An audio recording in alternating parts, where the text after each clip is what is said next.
예술 작품 가운데 조각상이죠. 깔레의 시민이라는 조각상이 있습니다. 오기스트 로댕의 아주 대표작 중에 하나입니다. 우린 주로 생각하는 사람을 알고 있지만 뿐만 아니라 그거 못지않게 이 깔레의 시민이라는 작품이 굉장히 유명합니다. 근데 여기엔 굉장한 서사가 있습니다. 실제로 있었던 역사죠. 100년 전쟁 당시에 저 프랑스의 항구 도시였던 깔레가 영국 국왕 에드워드 3세에 맞서서 열심히 저항합니다. 1년간 싸웁니다. 1년간 전쟁하는데 결국 두 손을 들고 항복합니다. 그때 영국 왕이었던 에드워드 3세가 아주 가혹한 항복 조건을 내겁니다.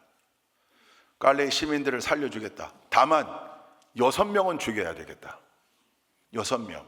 그 6명을 뽑아서 그들의 목에 밧줄을 걸어 연결하고 내 앞으로 보내라. 맨 앞사람 선두 사람의 손에 성문의 열쇠를 들고 있어야 한다. 그 조건을 내겁니다. 힘이 딸려 두 손을 들고 항복한 이 깔레는 6명을 보내야만 했습니다. 그래야 나머지 시민들이 살 수 있습니다. 그때 가장 먼저 가겠다고 손을 든 사람이 있습니다. 그 사람 이름이 웨스타스 생드피에르라는 사람입니다. 웨스타슈 생드피에르. 깔레에서 가장 부자였습니다. 재벌이었습니다. 제일 많은 재산을 가지고 있는 사람입니다. 존경받는 귀족이었습니다. 그 사람이 주저하지 않고 선두입니다. 내가 선두에 서겠다. 내가 6명 중에 하나, 우리 시민들을 위해 죽겠다. 그러자 그 뒤를 시장이 따르고 관료가 따르고 법률가가 따르고 귀족이 따릅니다. 6명이 나왔습니다. 애통할 수밖에 없는 순간이죠. 신을 벗습니다. 맨발입니다. 그들의 목에 밧줄을 걸어 연결합니다. 죽음을 상징하는 겁니다. 성문 열쇠를 이 웨스타슈가 앞에 들고 에드워드 왕, 영국 왕 에드워드 3세 앞에 나와 무릎을 꿇습니다. 그때 에드워드 3세가 즉시 참형을 명령합니다. 왜냐하면 이 깔레가 이 에드워드 3세를 1년 동안 엄청 고약하게 괴롭혔거든요. 힘들었거든요. 에드워드 3세가 겪었던 일, 전투니까 어렵고 힘들고 고약한 일들이 많았습니다. 마음 같아서는 다 죽이고 싶지만 그럴 수 없으니 내가 이 6명만큼은 목을 치리라. 참형을 명하는데 그 순간 이 에드워드 3세의 아내인 왕비 필리파가 왕 앞에 무릎을 꿇습니다. 폐하, 저들에게 자비를 베풉시다. 저들을 살려줍시다. 그 필리파는 왕의 자녀를 잉태한 상태였습니다. 태중에 있는 우리의 자녀에게 안 좋은 영향이 갈까 두렵습니다. 그러니 이걸로 참고 저들을 살려줍시다. 아니, 저들의 목숨을 나에게 선물로 주십시오. 에드워드 3세가 아주 완고했는데 이 에드워드 3세 마음으로는 저들을 다 차명에 처하고 싶었지만, 그러나 이 냉혹했던 에드워드 3세의 마음을 이 아내 필리파의 간청이 녹여냅니다. 그래서 결국 그들을 차명에 처하지 않고 살려서 깔레로 돌려보냅니다. 여러분, 노블레스 오블리주라는 말 들어보셨죠? 힘을 가진 귀족일수록, 관료일수록, 리더일수록 책임을 다해야 한다. 그래서 오늘날까지 노블레스 오블리주의 대표적인 사례로 이 깔레의 이야기를 합니다. 그때 죽겠다고 손들었던 사람들. 여러분, 이게 쉬운 일이겠습니까? 이게 얼마나 어려운 일입니까? 500년 후에 이 깔레의 시민들이, 그 후예들이 위대한 작가 오기스트 로댕에게 그때의 그 6명의 영웅을 잘 조각해서 동상으로 좀 만들어 달라고 의뢰합니다.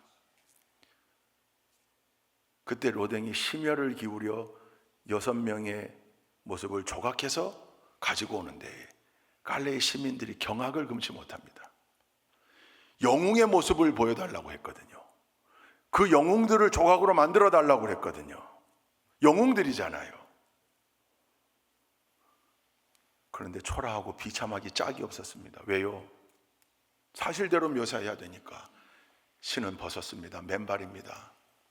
목에 밧줄을 연결했습니다. 근데 무엇보다 그들의 얼굴 표정이 죽음 앞에 당당함, 비장함, 시민을 대표하여 내가 기꺼이 죽겠노라 결의에 찬 그 마음, 그게 아니고 고통, 공포, 번뇌, 그런 모습들이에요. 거기다가 로댕은 조건을 내걸었습니다. 이들의 조각상을 좌대를 만들어 높이지 말고 반드시 바닥에, 시민들이 볼 수 있는 그 똑같은 바닥에 설치할 것을 주문했습니다. 시민들이 똑같은 눈높이로 그 조각상을 보게끔 말입니다. 그들의 얼굴을 보게끔. 처음에 그 조각상의 모습을 보고 경악했던 시민들조차 로댕의 마음에 공감하기 시작합니다. 그들이 영웅이었을지언정 죽음 앞에 그들이 겪었을 공포, 고뇌, 번민, 그래, 그게 맞지. 그게 맞지. 그 6명이 일렬로 밧줄로 연결된, 다 목을 밧줄로 연결하고, 여러분 목에 밧줄을 연결했다는 건 목을 내놓겠다는 의미 아닙니까? 이미 완벽하게 낮아진 상태로 에드워드 3세 앞으로 나아갔던 6명의 죽음의 행진, 그걸 상상해 보면 로댕의 그 작품은 충분히 공감이 된다. 누군가를 대신하여 죽으러 가는 길이지만, 그러나 인간이라면 그 죽음 앞에 저런 번민과 고뇌가 있을 수밖에 없었을 것이다. 갈레의 시민은 지금도 아주 명작으로 많은 사람들에게 그 작품 속에 담겨있는 스토리, 서사 또한 감동적이기에 많은 울림을 주고 있습니다. 오늘 사순절의 6번째 주일, 종려주일 또한 고난주일입니다. 영어로는 종려주일, palm Sunday라고 얘기합니다. 오늘 우리 꽃꽂이 봉사자들이 앞에 예쁜 꽃꽂이를 종려주일이어서 했습니다. 우리 이 사순절의 상징인 보라색도 하고요, 가시면류관도 형상화해 놓고요. 근데 이 밑에 가장 베이스가 되는 이 재료가 뭡니까? 이게 종려나무가지입니다. 왜 종려주일이라고 했냐면, 여러분 잘 아시는 대로 예수님이 예루살렘에 입성하실 때 마지막 한 주간을 보내기 위하여, 아니 사실은 예수님의 목적지는 골고다였고 사실 그보다 더 위 부활이었습니다.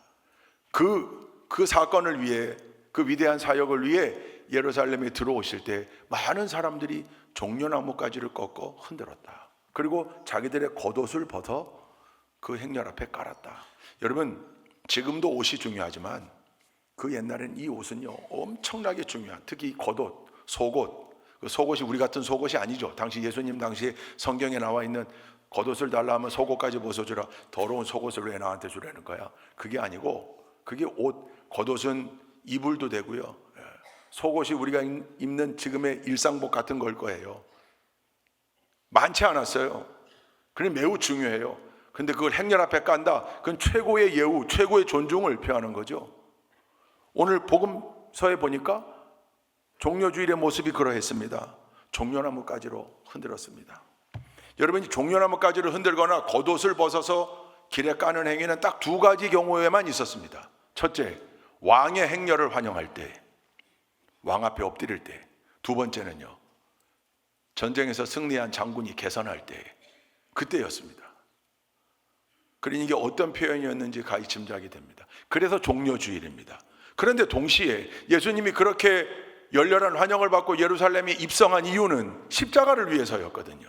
그래서 이번 한 주간이 가장 위대한 한 주간, 가장 거룩한 한 주간, 고난주간이 되는 것 아닙니까? 그 고난주간의 시작이 오늘 주일부터입니다. 그래서 여기에 고난주일이라는 이름도 붙여놓은 겁니다. 종려주일, 고난주일입니다. 여기 있는 이 종려나무가지를 부활절 전에 부활절 장식으로 바꿀 때, 이거 해체할 때 나머지는 다 버리지만 종려나무까지는 안 버립니다.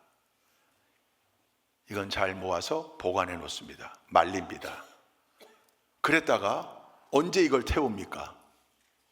내년도 사순절의 시작일 성의 수요일에 이걸 태웁니다. 그 태운 재를 어떻게 합니까? 여러분의 이마에 십자가로 그려드린 제의 예식의 제가 바로 1년 전 종려주일에 장식했던 종려나무가지의 죄입니다. 기억하자는 거죠. 십자가도 기억하고 호산나도 기억하고 종려나무까지도 기억해야 된다는 거죠. 죄를 뒤집어쓰고 하나님 앞에 엎드릴 수밖에 없는 연약한 존재, 흙으로 돌아가야 할 흙에서 나온 존재라는 사실을 기억하자는 거죠. 그 예식에 이 종려나무가지가 쓰이는 겁니다. 오늘 종려주일, 고난주일을 맞아 이 주일 예배에 어김없이 참석하셔서 예수 그리스도의 십자가 대속의 은혜와 인류 고난의 위대한 대속의 죽음, 그리고 영광스러운 부활 승리를 묵상하시는 여러분들 위해 좋으신 하나님의 크신 은혜와 은총과 축복과 평강이 함께 하시기를 주님의 이름으로 축원드립니다. 뿐만 아니라 사순절 마지막 한 주간의 시작일이 오늘이고 내일부터 가장 위대한 한 주간이 시작되어지는데, 우리는 지난 주간부터 사순절 특세를 진행하고 있습니다. 13일 동안의 기도의 대행군입니다. 여리고성이 13바퀴 돌고 무너졌듯이 우리가 13번 특별 새벽 기도회로 모입니다. 계속 강조하지만 여러분, 여기에 동참해야 합니다. 뿐만입니까? 여러분 들어오실 때 보셨을 텐데 10개의 배너에 각각의 교구, 9개 교구와 나머지 교역자들, 우리 유학생 선교회 청년부 릴레이 금식표가 달려져 있습니다. 게시되어 있습니다. 보셨을 겁니다. 거기 이름이 없다, 빨리 결심하시고 네임펜으로 쓸 수 있게 밑에 빈칸 만들어 놨습니다. 쓰셔야 됩니다. 고난주간 릴레이 금식에 동참하는 거죠. 왜 그렇습니까? 예수 그리스도의 십자가 고난과 대속의 은혜를 더 깊이 묵상할 뿐만 아니라 그 고난에 동참하고 위대한 부활 승리를 예비하고 준비하는 모든 의식이요 행위입니다. 거기 동참해야 되는 겁니다. 여러분, 이 일에서 열애하면 안 됩니다. 오늘 종려 고난주일의 의미를 되새기는 일뿐만 아니라 이 모든 일에, 여러분 제가 이렇게 쓱 스캔했더니 새벽에 안 보이시는 권사님이 계시네. 여러분 안 됩니다. 아프신 분, 직장 따라 멀리 가 계신 분, 사연이 있으신 분들은 어쩔 수 없이 온라인으로 하실 수 있도록 드리지만, 또 연로하셔서 새벽에 어려우신 분들도 있어요.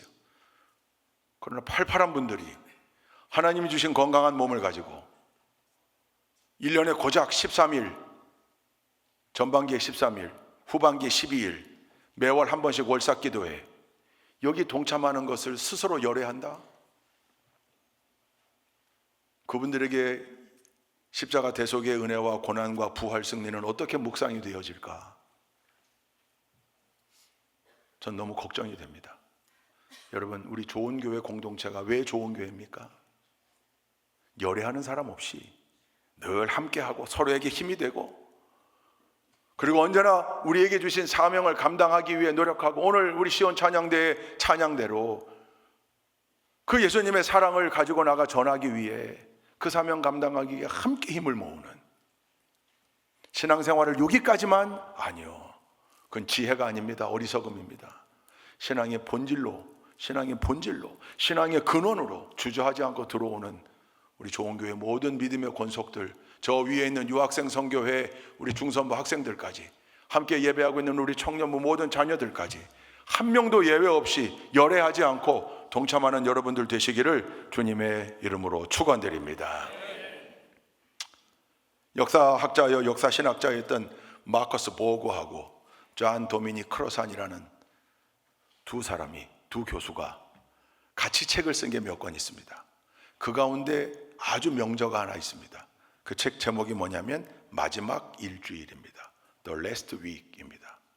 제목에서도 알 수 있듯이 언제의 마지막 일주일이냐? 예수님의 마지막 일주일입니다.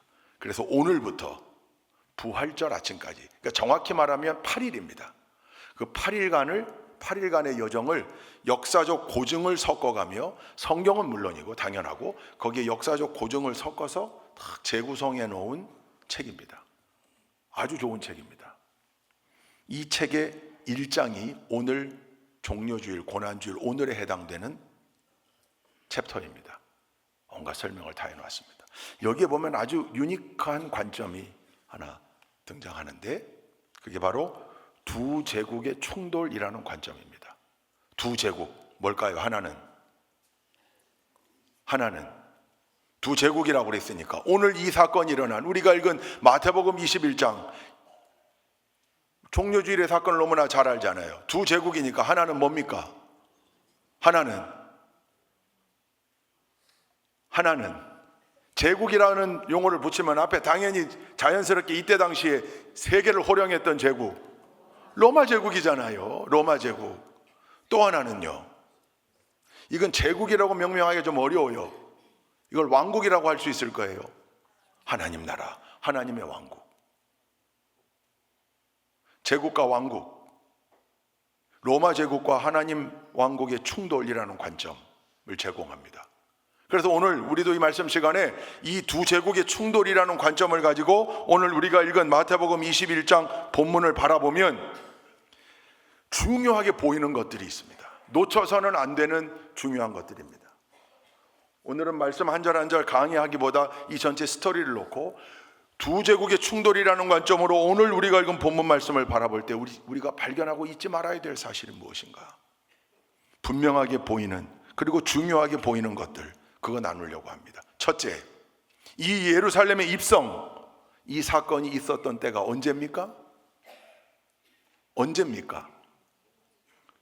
절기상으로 언제입니까? 6월절이었습니다. 이거 기억해야 합니다. 여러분, 그냥 그 과거의 어느 날 원데이가 아니고 특별한 날이었습니다. 이때 이 일이 일어난 게 6월절이었습니다. 여러분, 예수님의 갈보리 십자가의 사건이 6월절에 있었다는 사실은 우연이 아닙니다. 구속사적으로 매우 중요합니다. 우리가 예수님을 부를 때 여러 명칭으로 부르는데 그 가운데 하나가 6월절 어린 양이라고도 부르잖아요. 그 6월절 어린 양이 그냥 단순한 비유가 아닙니다. 6월절이어야 했습니다. 예수님의 십자가 사건은 반드시 6월절이어야 했습니다. 6월절의 제물이 되셔야 했습니다. 왜 그렇습니까? 여러분, 6월절이 어떤 절기입니까? 6월절, 이스라엘 민족이 애굽, 당시의 초강대국이었던 애굽 제국으로부터 해방된 날입니다. 탈출한 날이요, 구원받은 날이요, 해방된 날, 그걸 기념하여 하나님이 콕 찍어 반드시 지켜야 한다고 주신 절기입니다. 민족 해방절입니다. 모세의 용도 아래 이스라엘 백성들이 애굽을 탈출해 나오잖아요. 430년 살았습니다. 그 중에 400년가량을 노예로 살았습니다. 종살이 했습니다. 희망이 보이지 않던 때입니다. 암흑천지였습니다. 그때 그 이스라엘 백성들을 애굽 땅에서 탈출시켜 인도하여 내어 광야를 거쳐 하나님이 예비해 놓으신 가나안 땅으로 보내시는 그 일, 그게 하나님의 놀라운 구속사적 계획이었고 사건이었는데, 그 애굽에서 탈출했던 사건을 기념하기 위해 지켰던 절기가 6월절 아닙니까? 마지막 10번째 재앙, 장자의 죽음의 재앙이었는데, 하나님 명령에 따라 어린 양을 잡아 그 피를 자기 집 문 임방과 좌우 설주에 발라놓으면 그 피가 발라진 집은 죽음의 재앙의 신이 넘어간다. 해치지 않고 넘어간다. 그게 6월입니다. 한자로 6월. 그래서 6월절의 영어 이름이 패스오버입니다. 패스오버. 통과했다. 넘어서 통과했다. 하나님께서 이스라엘 백성들을 해방시켜 주신 그 절기, 그게 6월절이거든요. 그때부터 6월절을 지킬 때 반드시 6월절 어린 양을 잡았습니다. 하나님이 우리를 구원하셨다. 하나님이 우리를 살리셨다. 하나님이 우리를 해방시키셨다. 여러분, 그러니 해마다 6월절이 돌아오면 예루살렘은 폭발 직전의 화약고가 되는 겁니다. 왜요? 절기를 지키기 위해 흩어져 있던 원근각처의 유대인 남자들이 전부 예루살렘으로 올라와야 했습니다. 하나님 명령이었습니다. 예루살렘이 꽉 찹니다. 그런데 기쁨으로만 꽉 차는 건 아니었습니다. 엄청난 긴장감이 있었습니다. 왜요? 6월절이 해방절이잖아요. 애굽으로부터 해방된 걸 기념하는 해방절이잖아요. 지금은 누구로부터 압제를 당하고 있습니까? 로마 제국으로부터 압제를 당하고 있습니다.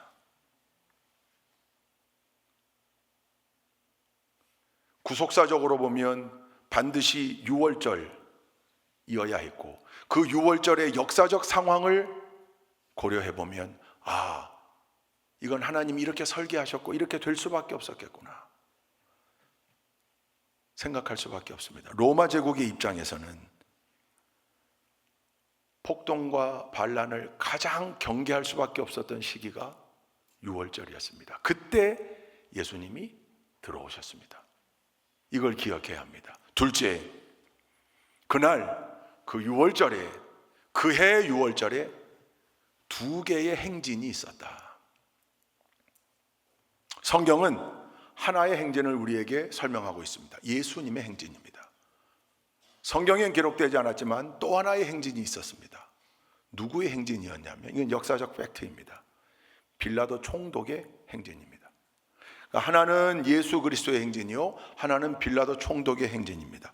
그런데 이 두 행진이 각기 다른 문을 통해 이루어집니다. 여러분, 빌라도 총독이 원래 기거하는 곳은 예루살렘이 아니었습니다. 예루살렘에 임시 관저가 있었지만 원래 로마 총독의 공식 관저는 지중해 해안 도시 가이사랴에 있었습니다. 헤롯 대왕이 건설해 놓은 도시입니다. 거기에 로마 총독의 관저가 있었고 거기에 로마의 주력 부대가 주둔하고 있었습니다. 근데 그 총독이 해마다 6월절이 되면 예루살렘으로 올라오는 겁니다. 군사를 이끌고. 왜요? 비상근무해야 되니까. 예루살렘이 그런 상황이니까. 로마 총독은요, 빌라도 총독은 서쪽 문을 통해 행진했고요, 행진에 들어왔고, 예수님은 동쪽 문을 통해 들어왔습니다.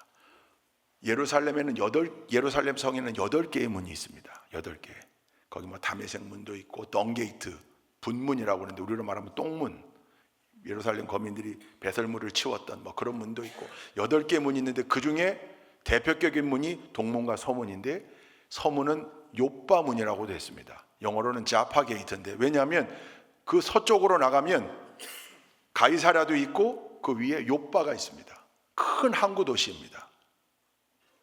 거기로 갈 수 있는 문이라고 해서 요빠 게이트라고 불려진 겁니다. 가이사랴는 헤롯 대왕 때 신도시로 건설했기 때문에 그 이전부터 자파 게이트로 불리고 있었던 거죠. 그 요빠로 향해 있는 그 문, 빌라도가 들어온 그 문,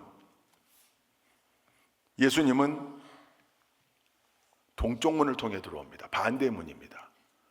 이스트 게이트인데 여긴 별명이 있었습니다. 여기에도 골든 게이트, 황금문이었습니다. 여러분, 서쪽 문은요, 지도로 따지면 이쪽이겠죠. 제 입장에서 보면 예루살렘의 서쪽에 지중해가 있으니까요. 이 서쪽 요빠 게이트는요, 그 주변에 총독의 임시관저도 있고 로마 군대가 들어오면 군용으로 쓰는 안토니오 요새도 있고 헤롯 왕의 관저도 거기에 있었습니다. 그 문을 열고 나가면 요빠까지 갈 수 있습니다. 요빠 항구를 통하여 수많은 교역물들, 수입품들이 이 요빠 게이트를 통해 예루살렘 성에 제공이 됩니다. 그러니까 이 서쪽 문 요빠 게이트는요, 권력의 문, 권위의 문, 경제의 문, 물질의 문, 그 통로가 되는 문이었습니다. 근데 이것과 반대로 예수님이 들어오신 골든 게이트는요, 성경에 나와 있어요. 예수님이 왜 거기로 들어오셨는가?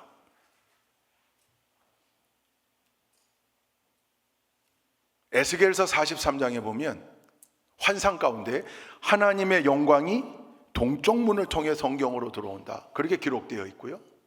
유대인들의 전승에 따르면 이 문은 메시아가 들어올 때 사용할 문이다, 동쪽 문이. 여러분, 그래서 16세기에 오스만 제국의 슐레이만 대제는 이 유대인의 전승을 듣고 아예 예루살렘 성의 동쪽 문을 발라버립니다.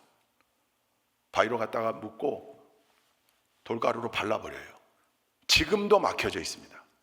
성지순례를 가보면 지금도 그 동쪽 문, 골든게이트가 막혀져 있습니다. 다만 마지막 때에 예수님이 오시면 그 문이 다시 뚫릴 것이다, 그렇게 믿고 있어요. 그게 동쪽 문이에요. 여러분, 동쪽 문은 열고 나가면 기드론 골짜기가 있고 감람산이 있어요. 예수님은 늘 이 동쪽 문을 이용하셨어요. 여러분, 기드론 골짜기 그러면 생각나는 샘물 하나 있지 않습니까? 기혼샘입니다. 기드론 골짜기의 중턱쯤에 있는 기혼샘, 간헐천이었는데 그 물이 솟아날 때 달려가 가지고 그 물을 먹으면 병이 나았다. 고혈압, 당뇨, 위장병 나았다. 그 물을 몸에 바르면 피부병도 나았다. 그래서 성천이라고 불렀고 하나님이 예루살렘 거민들에게 주신 선물이라고 여겼는데 이 기혼 샘물의 근원을 히스기야가 막아버리죠. 왜요? 아수르 군대가 쳐들어올 때 하나님이 주신 성천을 적군들 이방인들에게 유린당할 수 없다 그래서 그 샘물의 근원을 막음과 동시에 지하 터널을 파가지고 그 샘물을 끌어들이잖아요. 그 터널이 일명 히스기야 터널이고, 그래서 그 물이 들어와서 안에 예루살렘 성 안에 인공의 연못이 하나 생기게 됐으니 그 연못이 바로 실로암 못이에요. 요한복음 9장에 보면 날 때부터 소경이었던 자가 예수님께 나와 눈 좀 뜨게 해달라고 했더니 예수님이 진흙에다가 침을 탁 뱉어서 이긴 다음에 눈에 발라주고 어디에 가서 씻으라? 실로암 가서 씻으라. 그 물이 그런 효험이 있었던 물이었기에 그렇습니다. 그래서 예루살렘 성의 동쪽은요, 동쪽 문은 항상 영적으로 귀했던 문이에요. 중요한 문이에요. 이 예수님은 그리로 그 문으로 들어왔습니다. 메시아가 오신다면 동쪽 문으로 들어올 것이다라고 하는 예언의 성취죠. 에스겔서 43장의 환상의 성취기도 합니다. 반대로 빌라도는 서쪽 요파 문을 통해 들어옵니다. 그날에 두 개의 행진이 있었다. 그런데 두 개의 문, 각기 다른 문을 통해 들어왔다. 요파를 통해 들어온 빌라도의 행진은요, 무력 시위였습니다. 까불지 마라, 로마 제국에 대항하지 마라, 번쩍번쩍 빛나는 칼을 차고 투구를 쓰고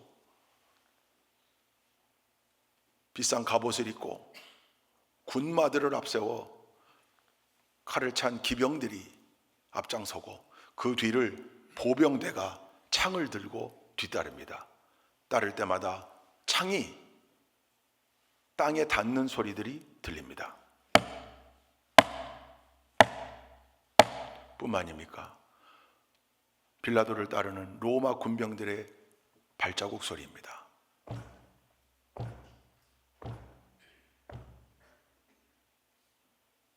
기병들이 말을 타고 말발굽 소리가 날 수밖에 없습니다. 그 소리에 유월절을 맞아 예루살렘 성에 모인 유대인들이 압도당하는 거죠. 아니, 압도당하라는 거죠. 로마 제국에 대항하지 마라, 까불지 마라, 유월절 너희의 조상들이 애굽에서부터 애굽 제국으로부터 해방되었던 절기, 그런데 우리에겐 꿈도 꾸지 마라. 그 행진의 목적이었습니다. 그게 빌라도의 행진이었습니다. 권력, 힘. 근데 예수님의 행진은요, 그거에 비하면 초라하기 짝이 없습니다. 빌라도는 멋진 군마, 아마 백마였을 겁니다. 큰 군마를 탔습니다. 전쟁의 말입니다. 멋진 갑옷을 입고 투구를 썼습니다. 예수님은요, 뭘 탔습니까? 나귀를 탔습니다. 나귀도 새끼를 탔습니다. 비교해보면 초라하기 짝이 없습니다. 그림이 안 나옵니다. 여러분 혹시 나귀들이 이 경주하는 영상을 보신 적 있습니까? 참 진짜 꼴값입니다. 그건 아무리 뭘로 포장하려고 해도 정정정정정정정정 큰 롱다리를 가진 말과 그 짧은 다리를 가진 그 나귀 비교해 보면요, 비교할 것도 없죠. 비교할 것도 없죠. 이 당나귀들의 경주에서는 뭔가 스펙타클이 느껴지질 않아요. 긴장감이 없어요. 그냥 코믹해요. 그런 존재잖아요. 항상 서양의 이야기에도 덩키는 늘 그냥 어리석은 짐승으로, 근데 사실 나귀가 굉장히 영민하고 굉장히 똑똑하고 굉장히 충직하고 자기 체중과 몸집에 비해서 엄청난 무게를 짊어지고 그런 게 나귀인데 겉으로 보기에는요, 참 비교하기가 어려워요. 빌라도는 군사들을 이끌고 팍스 로마나, 로마 제국을 통한 평화, 힘으로 누르는 평화, 까불지 마. 팍스 로마나였다면 예수님의 행진은요, 굳이 표현하자면 팍스 크리스티, 샬롬이죠. 샬롬. 그리스도를 통한 평화. 여기에 진정한 평화가 있다. 빌라도는 이 세상의 주인이 로마 황제라고 선포하며 들어오지만 주님은 초라하지만 나귀 새끼를 타고 이 세상을 다스리시는 절대 주권자 하나님이 인간의 모습으로 이 땅에 오셔서 진정한 왕으로, 진정한 평화는 겸손과 희생을 통한 사랑으로 이루어진다, 그걸 보여주며 들어오는 행진인 겁니다. 나귀 새끼를 탄 이유, 스가랴 9장 9절 예언의 성취죠. 한번 보실까요? 9장 9절 함께 읽습니다. 시작. 도성 시온아 크게 기뻐하여라. 도성 예루살렘아 환성을 올려라. 내 왕이 내게로 오신다. 그는 공의로우신 왕, 구원을 베푸시는 왕이시다.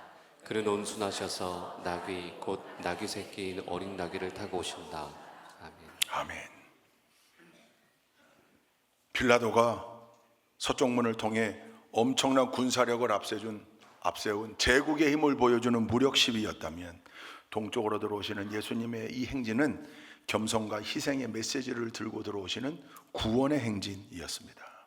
칼과 창 대신에 군중들은 종려나무가지를 들고 그 예수님의 행렬을 뒤따릅니다. 세상의 주인은 로마 황제가 아니다, 하나님이시다, 이게 선포되어지는 건데, 그러나 많은 사람들이 이걸 제대로 깨닫지 못했습니다. 저는 이 종려주일의 기록을 읽을 때마다 어린 시절에 그런 좀 의문이 있었어요. 그때 많은 사람들이 모여 있었다고는 하지만 그때 무슨 전화가 있었던 것도 아니고, 이게 무슨 행사가 미리 계획되어져서 3월 29일 오전 11시에 예수님이 동쪽 게이트를 통해 입장하실 예정입니다, 뭐 이런 게 알려진 것도 아닐 텐데 어떻게 그 많은 군중들이 모여서 그렇게 열렬히 환호했을까? 사전에 무슨 뭐 시간 계획, 행사 계획 이런 게 다 돼서 그게 뭐 어떻게 잘 그림이 안 그려지는 거예요.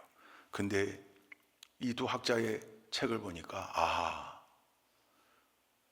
서쪽 문을 통해 들어오는 연례 행사처럼 제국의 힘을 보여주기 위해 들어오는 빌라도의 행렬을 알고 있고 보았던 수많은 군중들이 반대의 심리로 빌라도 아니야, 로마 제국 아니야, 그래서 오히려 반대로 동쪽 문으로 달려가 그 시간 나귀를 타고 들어오시는 예수님을 열렬히 환영했다.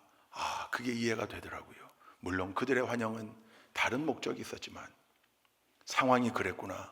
6월절이었고 또 6월절이어야만 했는데 실제적으로도 엄청난 긴장과 텐션이 있었던 그곳, 그 시기, 거기에 양쪽으로 들어오는 두 행렬, 그러니 결국 셋째 두 제국이 격돌하였다.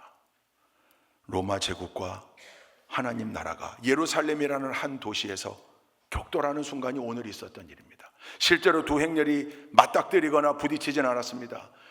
그러나 오늘날 이 사건을 바라보니 당시 예루살렘은 이 두 제국의 힘이 부딪히는 순간이었구나.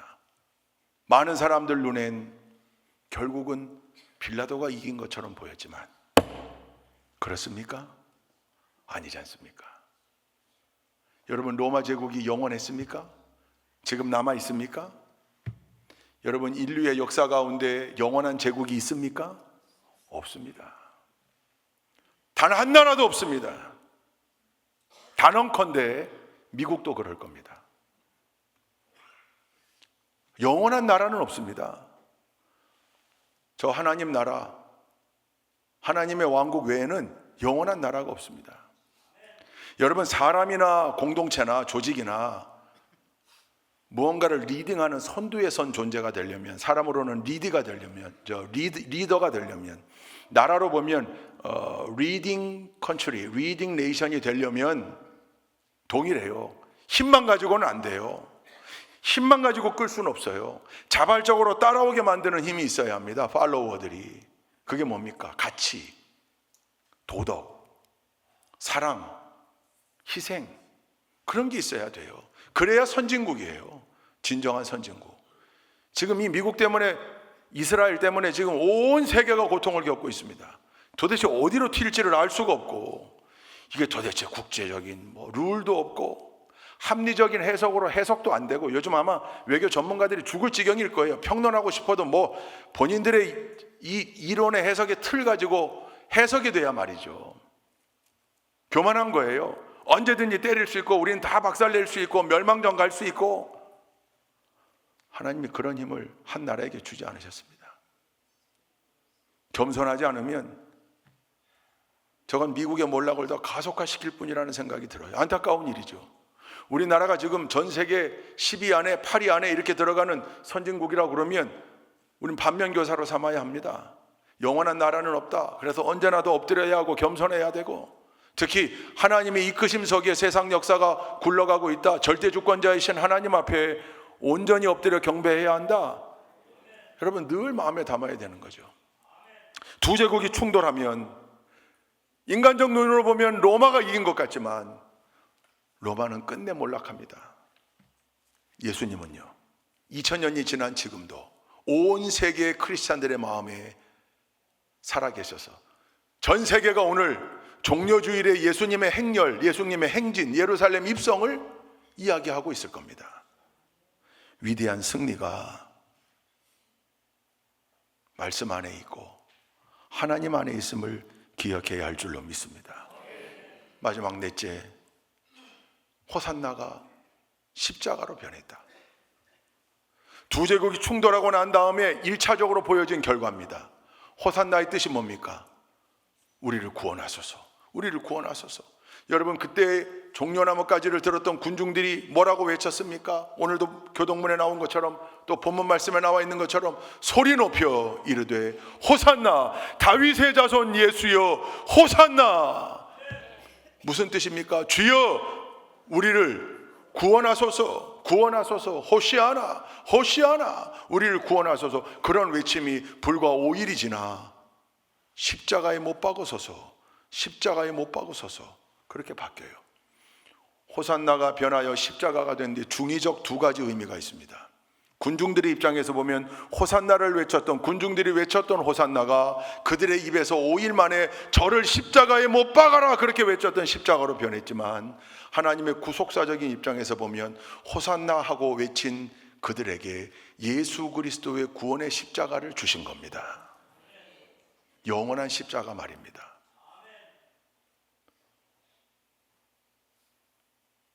군중들의 비극이었습니다. 뭐가 비극이었을까요? 동쪽문에 몰려든 군중들이지만 그들의 마음은 서쪽문에 있었던 겁니다. 몸은 동쪽에 와서 종려나무까지를 흔들고 있지만 마음은 서쪽문에 있는 빌라도의 행렬을 더 멋있게, 더 시원하게 여기고 있었던 겁니다. 그래서 내심 지금은 예수님이 나귀 새끼를 타고 오지만 저 빌라도의 말을 빼앗기를 원했던 거죠. 동쪽문에 있으면서 서쪽을 그리워한다.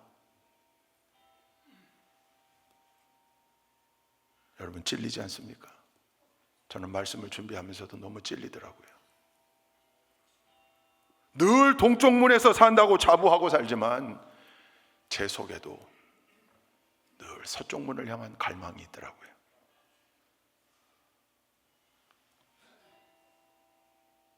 서쪽문의 요소, 물질, 힘, 명예, 권력, 그것도 필요하죠. 필요할 때마다 하나님이 허락해 주실 겁니다. 다만 우리의 마음의 중심은 동쪽문에 있어야 되는 거죠. 두 개의 행진의 충돌이 아니라 온 세상 만왕의 왕으로 오시는 예수 그리스도를 진정한 왕으로 받드는 위대한 하나의 행렬, 하나의 행진만이 우리에게 있어야죠.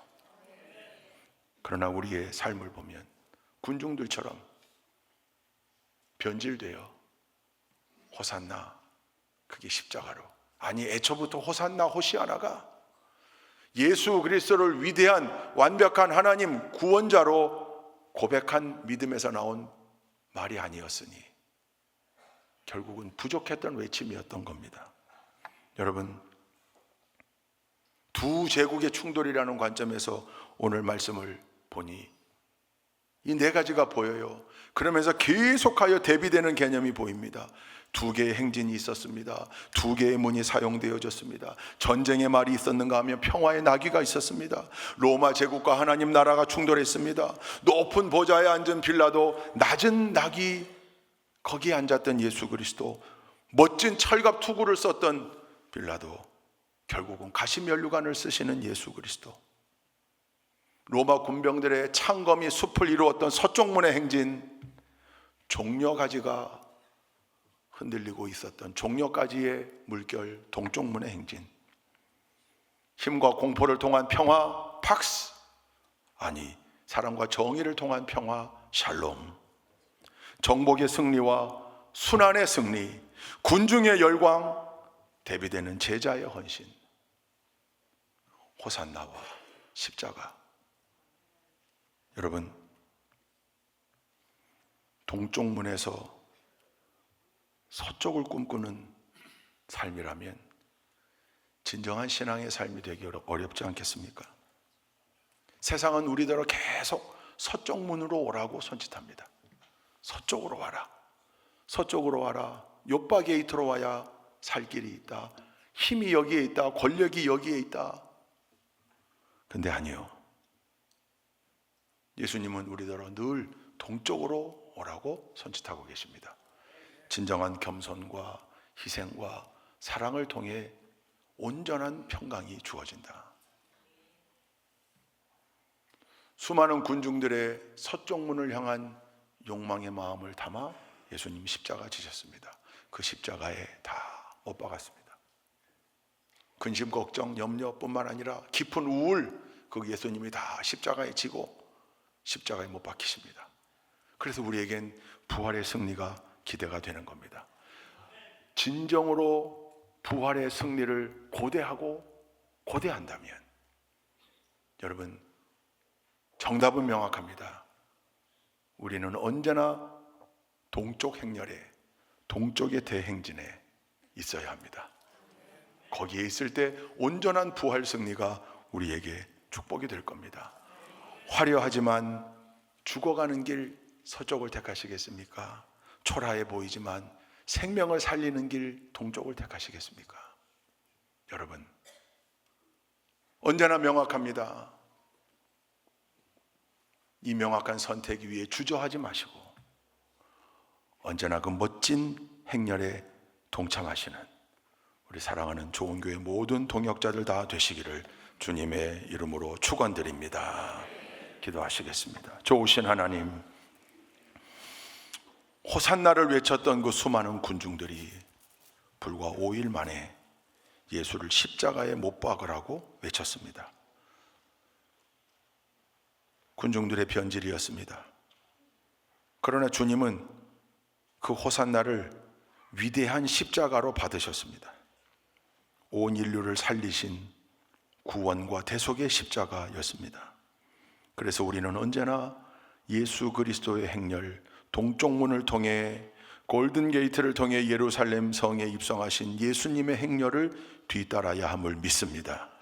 우리의 마음이 서쪽을 지향하지 않게 하시고 서쪽 문에 마음 뺏기지 않게 하시고 온전히 예수 그리스도의 뒤를 따를 때에 하나님 우리의 삶을 책임져 주시고 우리에게 필요한 모든 것을 충만하게 채워주시며 우리를 고쳐주시고 우리를 치유하여 주옵소서.